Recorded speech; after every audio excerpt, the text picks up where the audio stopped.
Bila kita nampak raut wajah orang yang tenang cerah, maka ketenangan bukan pada wajahnya. Bila nampak orang melangkahkan kaki dengan tenang penuh wibawa, maka ketenangan bukan pada kakinya.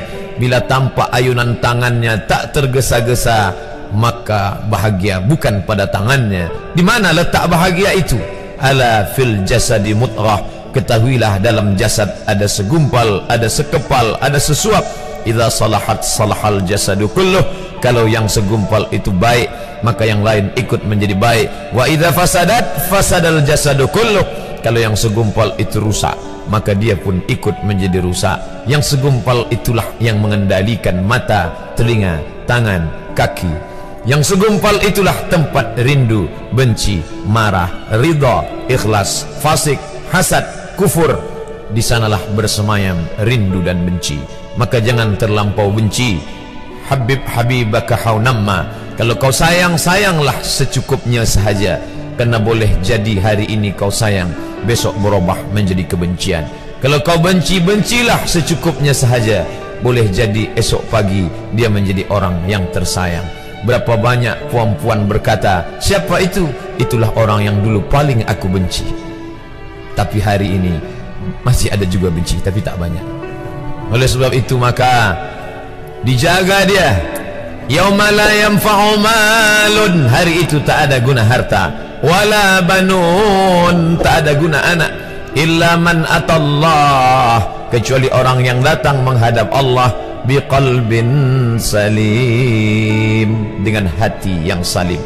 Qal qab lam ba, qallaba, berbolak-balik. Qallaba, tidak selamanya bahagia. Kadang pagi hati tenang, petang datang dia pun susah. Kadang pagi hati lapang, petang tiba dia pun gundah. Maka apa yang dapat menolong? Ala bizikrillah, ketahuilah dengan banyak menyebut mengingat Allah, tatma'innul qulub, maka hati akan menjadi lapang. Qalbul mu'min baina asabi'ir rahman, hati orang beriman berada di antara jari jemari kuasa Rahman. Kalau dia hendak, dia balikkan yang senang menjadi susah. Kalau dia berkehendak yang susah, dia balik menjadi lapang. Berapa banyak orang yang tampaknya mungkin kita kata dia susah, tapi dia masih boleh tersenyum. Sebaliknya orang yang menurut pandangan zahir kita cukup segala, makan, pakai, tapi tampaknya kesenangan tak pernah singgah. Apa sebab? Kerana hati milik Allah. Dia ada dalam diri kita, tapi dia bukan punya kita. Lillahi ma fis samawati wa ma fil ard. Apa di langit, apa di bumi, milik Allah. Balikkan kepada Allah. Dari Allah balik kepada Allah. Senang mengucapkannya, payah mengamalkannya, lebih sulit memasukkannya ke dalam hati. Oleh sebab itu maka apa cara supaya hati menjadi lapang? Yang pertama, iman.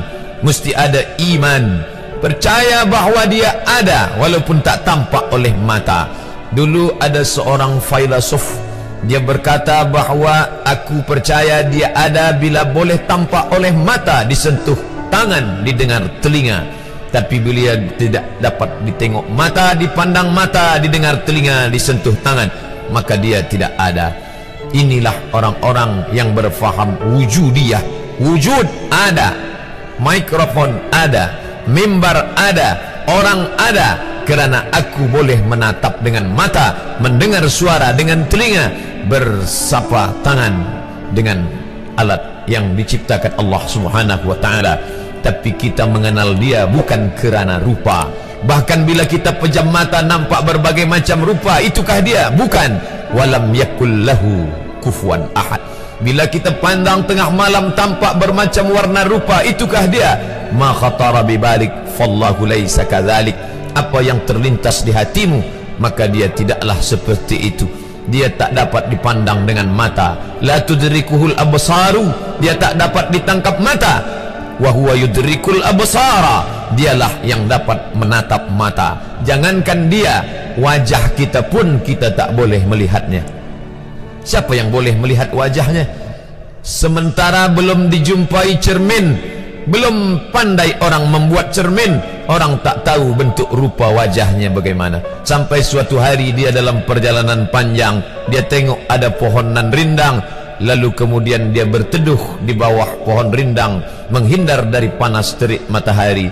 Di bawah pohon rindang ada kolam air, maka saat dia akan mengambil minum dari air kolam, disitulah dia melihat wajahnya. Oh, begitu rupa wajah di dalam air kolam.